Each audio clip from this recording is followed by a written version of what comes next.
Hello everyone.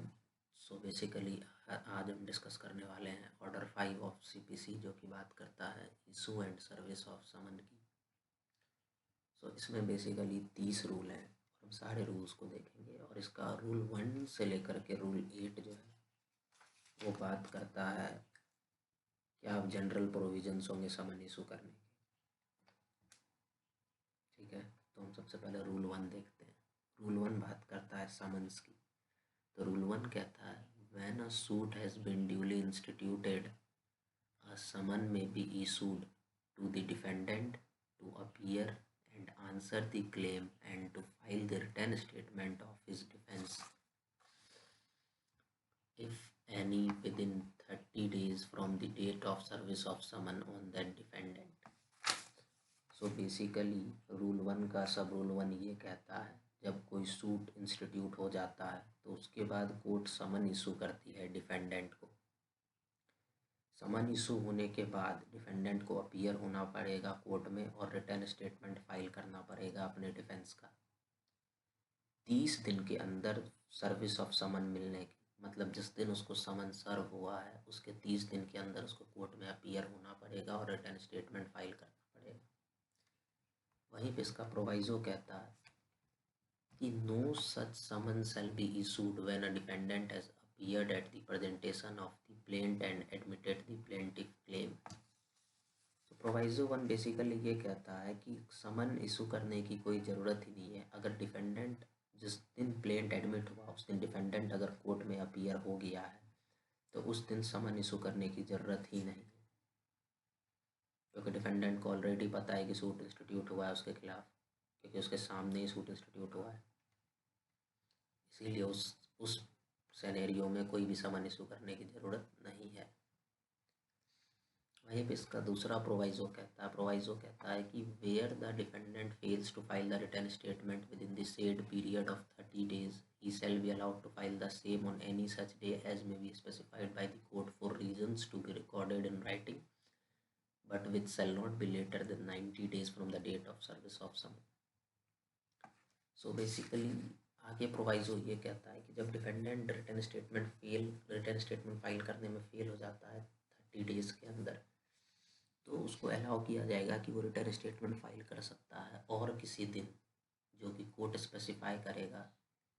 और उसका reason भी राइटिंग में रिकॉर्ड करेगा। लेकिन जो उसका रिटर्न स्टेटमेंट है वो 90 दिन के अंदर ही फाइल होना चाहिए जिस दिन समन इशू हुआ हो। 90 दिन से ज़्यादा अगर 90 दिन के बाद वो रिटर्न स्टेटमेंट फाइल करता है तो उसको एक्सेप्ट नहीं किया जाएगा। तो ये प्रोवाइजो बेसिकली ये कहता है कि जिस दिन समन इशू किया गया अगर उसके 30 days के अंदर डिफेंडेंट रिटर्न स्टेटमेंट फाइल करने में फेल कर जाता है या फिर फाइल नहीं करता है तो वो और किसी दिन रिटर्न स्टेटमेंट फाइल कर सकता है जो कि कोर्ट स्पेसिफाई करेगी। लेकिन वो पीरियड जो है 90 days से ज़्यादा नहीं होना चाहिए जिस डेट पे समन सर्व हुआ था उसको उससे। आगे प्रोवाइजो बात करती है, ये बेसिकली कॉमर्शियल डिस्प्यूट से रिलेटेड प्रोविज़न है जो कि कहता है कि where the defendant fails to file the return statement within the said period of 30 days shall be allowed to file the return statement on such other day as may be specified on the cost as the court deems fit but which shall not be later than 120 days from the date of service of summon and on expiry of 120 days from the date of service of summon the defendant shall forfeit the right of file the return statement and court shall not allow the return statement to be taken on record। सो ये basically proviso ये कहता है कि अगर defendant 30 दिन के अंदर return statement file नहीं करता है तो उसको अलाउ किया जाएगा कि आप 120 days के अंदर रिटर्न स्टेटमेंट फाइल कर सकते हैं। सर्विस ऑफ समन जिस दिन उसको इशू हुआ है उसके 120 days के अंदर और उससे रिलेटेड जो रीज़न है वो कोर्ट राइटिंग में रिकॉर्ड करेगी और कोर्ट पेमेंट फिक्स करेगी जो कि उसको पे करना पड़ेगा जो डिले हुआ है रिटर्न स्टेटमेंट फाइल करने में। लेकिन 120 days पास होने के बाद डिफेंडेंट का कोई राइट नहीं है कि वो रिटर्न स्टेटमेंट फाइल कर सकता है और कोर्ट उसको अलाउ नहीं करेगी कि आप रिटर्न स्टेटमेंट फाइल करेंगे कोर्ट में।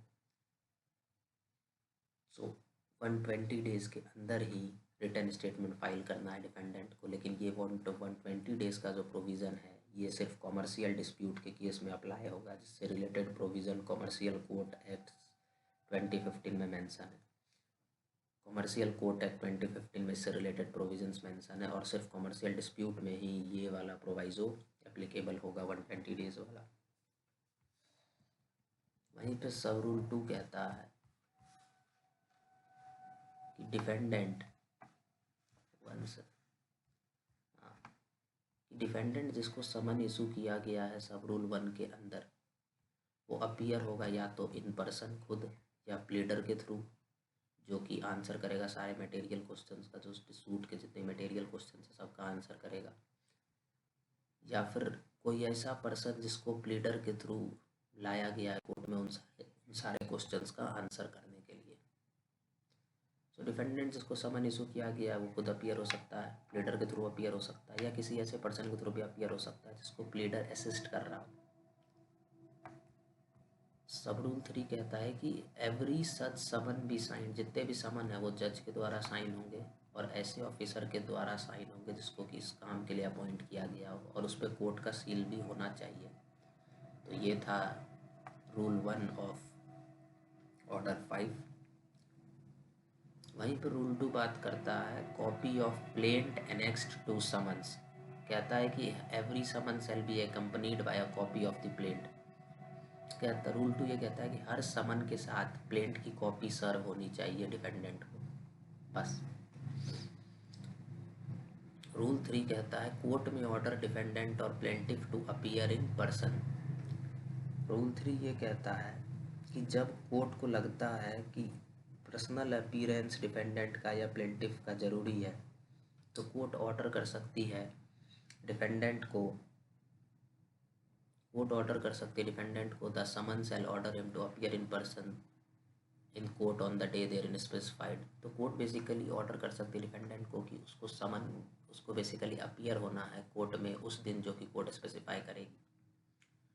और अगर कोर्ट को लगता है प्लेंटिफ को भी बुलाना है तो प्लेंटिफ को भी बोलेगी कि आपको भी पर्सनली अपीयर होना है उसी दिन जिस दिन डिफेंडेंट को पर्सनल अपीयर होने के लिए बोला गया है।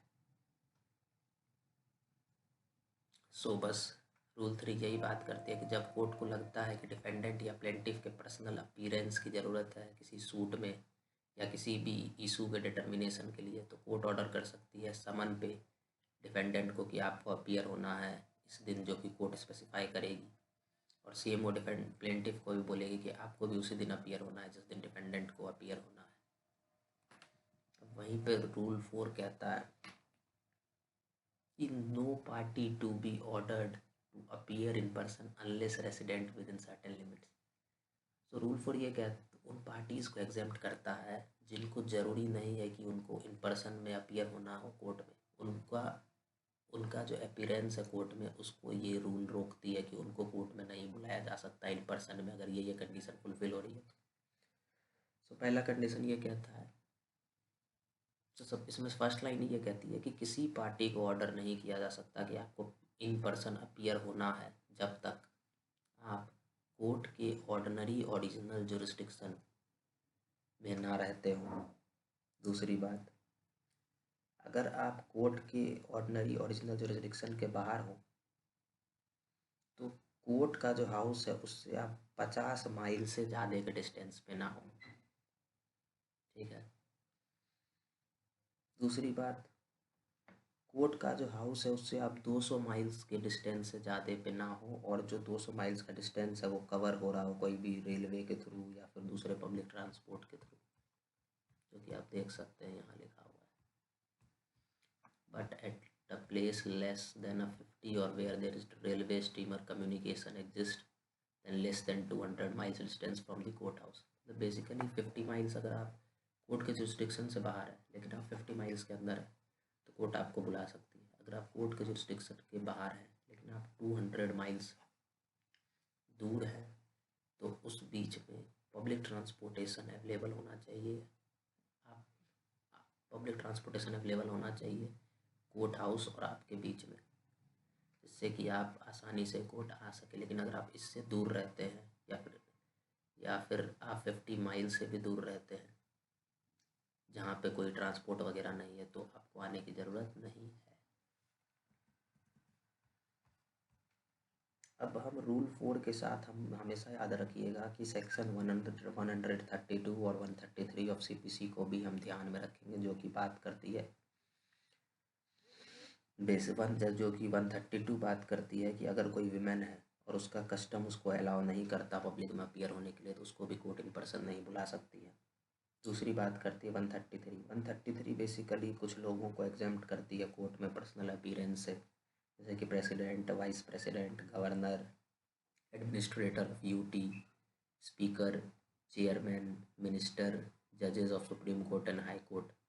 ईटीसी। इतने सारे लोगों को बेसिकली एग्जेम्प्ट करती है सीपीसी की, उनको कोर्ट में पर्सनल अपीयरेंस के लिए नहीं बुलाया जा सकता। और रूल 4 बेसिकली यही कहता है कि किसी को भी नहीं बुला सकते आप अगर वो कोर्ट के जुरिडिक्शन में नहीं रहता, या फिर कोर्ट जहाँ कोर्ट है वहाँ से 50 माइल्स कोर्ट, और कोर्ट जहाँ कोर्ट है और कोर्ट से जो 50 माइल डिस्टेंस है उससे भी बाहर रहता है तो, या फिर कोर्ट हाउस और जो पर्सन है जिसको कोर्ट में बुलाया जाना है उसके बीच का डिस्टेंस 200 माइल से भी ज़्यादा है तो उसको भी आप नहीं बुला सकते। वहीं पर रूल 5 बात करता है summons to be either to settle issues और for final disposal. Rule 5 basically ये कहता है जब समन इशू किया जाता है कोर्ट के द्वारा, तो कोर्ट ये डिटरमाइन करती है क्या ये समन सिर्फ इशूज़ के सेटलमेंट के लिए है या फिर सूट के फाइनल डिस्पोजल के लिए, और जो डायरेक्शन से कोर्ट उस अकॉर्डिंग ही उस समन में मेंशन करती है। और इसका प्रोवाइज़ो ये कहता है कि हर सूट जिसको कोर्ट ऑफ स्मॉल कॉजेज सुनेगी उसमें जितना भी समन सर्व किया जाएगा सब सूट के फाइनल डिस्पोजल के लिए ही सर्व किया जाएगा, जो कि आप देख सकते हो यहाँ पे प्रोवाइज़ो में। Every suit heard by court of small cause, the summons shall be for the final disposal of the suit। और बाकी ऊपर यही बताता है कि कोर्ट डिटरमाइन करती है कि क्या समन फाइनल डिस्पोजल के लिए है या फिर इशूज़ के सेटलमेंट के लिए, डायरेक्शंस देती है उस अकॉर्डिंग, लेकिन इसका एक्सेप्शन है सिर्फ कोर्ट ऑफ स्मॉल कॉज के लिए। रूल 6 बात करती है fixing day for appearance of defendant. तो रूल 6 ये कहता है कि the day under sub rule 1 of Rule 1 shall be fixed with reference to the current business of the court, the place of residence of defendant, the time necessary for the service of summon, and the day shall so fixed as to allow the defendant sufficient time to enable him to appear and answer on such day। So Rule 6 basically ये कहती है कि जो दिन सब rule 1 जो था rule 1 में जहाँ हमने पढ़ा था समन सर्व करने के बाद जो बेसिकली डिफेंडेंट को अपीयर होना है और रिटन स्टेटमेंट फाइल करना है, तो जो डे की बात सब रूल 1 में की गई है उस डे को फिक्स किया जाएगा, लेकिन उसके साथ इन चीज़ों को भी ध्यान में रखा जाएगा कि कोर्ट का करंट बिजनेस कब कब चलता है, मतलब कोर्ट बेसिकली कब कब खुली है या कब कब कोर्ट का बिजनेस चल रहा है। दूसरा, डिफेंडेंट का प्लेस ऑफ रेसिडेंस कहाँ है और वहाँ से उसको यहाँ आने में कितना टाइम लगेगा। तीसरा कि the time necessary for the service of summon, जो टाइम समन सर्व करने में लगा और जो डे फिक्स किया गया डिफेंडेंट को अलाउ करने के लिए, सो वो बेसिकली इतना टाइम मिलना चाहिए डिफेंडेंट को अपीयर होने के लिए कि वो अपीयर भी हो सके अच्छे से और आंसर भी कर सके उस दिन सारे बेसिकली क्लेम्स का जो कि उसके खिलाफ लगाए गए हैं प्लेंटिफ के द्वारा। सो रूल 6 यही कहता है कि जो डे रूल 1 के सब रूल 1 में फिक्स किया गया है उसी डे पे अपीयर होना है, लेकिन वो डे का जो फिक्सेशन हुआ है उसको फिक्स करते टाइम ये 3 चीज़ों को भी रेफरेंस में लेना पड़ेगा कोर्ट को। पहला कि कोर्ट का करंट बिजनेस कब कब है। दूसरा, प्लेस ऑफ रेसिडेंस क्या है डिफेंडेंट का। तीसरा, जो समन सर्व किया गया हो वो इस टाइम सर्व किया गया हो कि उसके बाद डिफेंडेंट को इतना टाइम मिला हो कि वो अपीयर हो सके और आंसर कर सके उस दिन जिस दिन को फिक्स किया गया हो उसके अपीयरेंस के लिए ना। अब रूल 7 बात करता है कि summon to order defendant to produce document relied on by him. तो रूल 7 बेसिकली ये कहता है कि the summon to appear and answer shall order the defendant to produce all documents or copies thereof specified in Rule 1A of Order 8 in his possession or power upon which he intends to rely in support of his case। Rule 7 basically यही कहता है कि जो समन भेजा गया defendant को appear होने के लिए और आंसर करने के लिए, उसके साथ ही डिफेंडेंट को ये भी ऑर्डर किया जा सकता है कि आप वो सारे डॉक्यूमेंट्स और उनकी कॉपी प्रोड्यूस करें जो कि ऑर्डर 8 के रूल 1A में दिया हुआ है और जो कि आपके पोजीशन में है और जिस पे आप अपने केस पे रिलाई कर रहे हैं, जिस डॉक्यूमेंट पे आप ये बताना चाहते हैं कि जो भी आपके खिलाफ एलिगेशंस लगाए गए हैं वो सारे फॉल्स है, नलिफाइड है। सो वो सारे डॉक्यूमेंट्स और उनकी कॉपीज़ भी ले उनकी कॉपीज़ को भी आप कोर्ट में प्रोड्यूस करें। तो समन के साथ ही ये ऑर्डर कर सकती है कोर्ट डिपेंडेंट को कि आप जिस डॉक्यूमेंट पर रिलाई कर रहे हैं उसको कोर्ट में प्रोड्यूस करें। वहीं पे रूल 8 बात करता है on issue of summon for final disposal defendant to be directed to produce his witness. Basically ये कहता है कि अगर समन जो है सूट के फाइनल डिस्पोजल के लिए है तो डिफेंडेंट को ये डायरेक्ट किया जा सकता है कि जो डे फिक्स किया गया उसके अपीयरेंस के लिए, जो डे फिक्स किया गया उस दिन उसको सारे विटनेसेस को बुलाना है जिस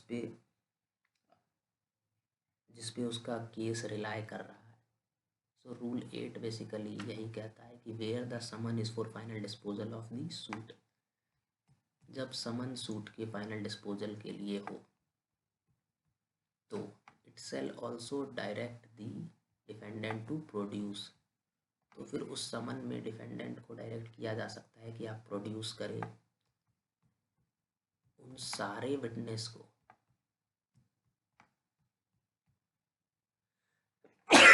जिसपे कि आपका केस रिलाई करता है उस दिन जो दिन आपके अपीयरेंस के लिए फिक्स किया गया हो। सो इसी के साथ order 5 rule 1 to rule 8 complete होता है। अगर आपका कोई डाउट है, अगर आपको कोई रूल समझ नहीं आया तो आप कमेंट में मैसेज कर सकते हैं, मैं दोबारा आपको वो रूल ज़रूर समझाऊंगा। और अब आगे रूल 9 से लेकर के रूल 30 बात करता है सर्विस ऑफ समन की, जिसको हम नेक्स्ट वीडियो में पढ़ेंगे। और एक आपको मोटा मोटा रिवीजन करवा देता हूँ रूल 1 to 8 का लास्ट में। सो रूल 1 में हमने क्या पढ़ा कि बेसिकली सूट इंस्टीट्यूट होने के बाद समन इशू किया जाएगा डिफेंडेंट को और डिफेंडेंट को अपीयर होना है, रिटन स्टेटमेंट फाइल करना है 30 दिन के अंदर नहीं फाइल करेगा तो उसको 90 डेज़ का टाइम पीरियड प्रोवाइड किया जाएगा। लेकिन कॉमर्शियल डिस्प्यूट के केस में 120 डेज़ का टाइम पीरियड प्रोवाइड किया जाता है, लेकिन उसके बाद डिफेंडेंट का जो राइट है रिटन स्टेटमेंट फाइल करने का वो एग्जिस्ट नहीं करेगा, एक्सटेंड हो जाएगा उसका राइट। वहीं पे सब रूल 2 ये कहता है कि डिफेंडेंट जिसको समन इशू किया गया है सब रूल 1 के अंदर, उसको इन पर्सन अपीयर होना है, प्लीडर के थ्रू अपीयर होना है, या फिर ऐसे पर्सन के थ्रू भी अपीयर हो सकता है जिसको कि प्लीडर ने एक कंपनी किया है या फिर असिस्ट किया है। रूल 2 कहता है कि समन के साथ प्लेंट की कॉपी भी सर्व होनी चाहिए। रूल 3 कहता है कि कोर्ट ऑर्डर कर सकती है डिफेंडेंट और प्लेंटिफ को कि आपको इन पर्सन अपीयर होना है अगर कोर्ट को लगता है कि ये सूट के लिए नेसेसरी है तो। वहीं पे रूल 4 कहता है कि किसी पार्टी को ऑर्डर नहीं किया जा सकता है इन पर्सन अपीयर होने के लिए जब तक वो कोर्ट के ओरिजिनल जुरिस्डिक्शन के अंदर ना रहता हो या फिर कोर्ट के जुरिस्डिक्शन के बाहर रहता हो लेकिन 50 माइल्स के डिस्टेंस के अंदर रहता हो, या फिर कोर्ट के जुरिस्डिक्शन के बाहर रहता हो लेकिन 200 माइल्स के अंदर रहता हो। सिर्फ उनको ही कोर्ट अपीयरिंग ऑर्डर कर सकते हैं आपको इन पर्सन अपीयर होना है। वहीं पर रूल 5 कहता है कि समन जो कोर्ट इशू करती है वह या तो वो इशूज़ को सेटल करने के लिए इशू करती है या फिर सूट के फाइनल डिस्पोजल के लिए करती है, लेकिन इसका एक्सेप्शन दिया हुआ है कोर्ट ऑफ स्मॉल कॉज जितने भी सूट को सुटेगी उसमें सारा समन इशू होगा सूट के फाइनल डिस्पोजल के लिए। 6 कहता है कि डिफेंडेंट के अपीयरेंस के लिए जो डे फिक्स करती है कोर्ट, सो कोर्ट जो है डिफेंडेंट के अपीयरेंस के लिए डे फिक्स कर सकती है, वही डे फिक्स करेगी जो रूल 1 के सब रूल 1 में दिया हुआ है, लेकिन वो रेफरेंस में लेगी, इन सारी रेफरेंस में लेगी कोर्ट का करंट बिजनेस कब कब चल रहा है, रेसिडेंस क्या है, डिफेंडेंट का प्लेस ऑफ रेसिडेंस क्या है, और कितना टाइम लगा समन सर्व करने में, और समन जो सर्व हुआ है वो इस टाइम पे हुआ हो कि डिफेंडेंट को सफिशिएंट टाइम मिल सके कि वो अपीयर हो सके और आंसर कर सके उन सारे क्लेम्स का जो कि उसके खिलाफ प्लेंट में लगाए गए हैं प्लेंटिफ के द्वारा। 7 कहता है summon to order defendant to produce document relied on by him. 7 basically यही कहता है कि डिफेंडेंट को वो सारे डॉक्यूमेंट प्लस कॉपी प्रोड्यूस करनी है कोर्ट में जिसपे उसका आपका केस रिलाय करता है, या जिस पे उस या जिस डॉक्यूमेंट्स के थ्रू वो वो प्लेंटिफ के सारे क्लेम्स को ऑब्जेक्ट करता है। वहीं पर रूल 8 में हमने पढ़ा, रूल 8 ये कहता है कि जब समन फाइनल डिस्पोजल के लिए इशू किया गया है तो डिफेंडेंट को ये कोर्ट ऑर्डर कर सकती है कि जिस दिन आपको अपीयर होने के लिए बुलाया गया है उस दिन आप सारे विटनेसेस को भी बुलाएं जिनके एविडेंस पे आप बेसिकली जिनका एविडेंस आपके केस को सपोर्ट करता है, या फिर जिनके एविडेंस पे आप जो क्लेम आपके अगेंस्ट लगाया गया है प्लेंट में उसको आप ऑब्जेक्ट करते हैं या नलीफाई कराना चाहते हैं। तो इसी के साथ रूल 1 to 8 होता है ख़त्म। अब रूल 9 to 30 बात करता है सर्विस ऑफ समन की, जो कि हम नेक्स्ट वीडियो में पढ़ेंगे। तब तक के लिए थैंक यू।